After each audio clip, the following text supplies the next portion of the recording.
అతడే ఒక యుద్ధంలా అడుగేశాడంట, పాల్కొండ గుండెల్లో కొలువయ్యాడంట.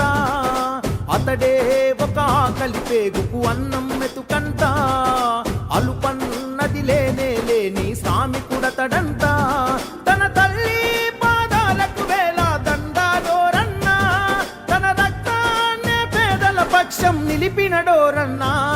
సునీలన్నా నీ పయనం పేదోళ్లతో సావాసం, సునీలన్నా నీ యుద్ధం నీ వెంటే మేం సిద్ధం.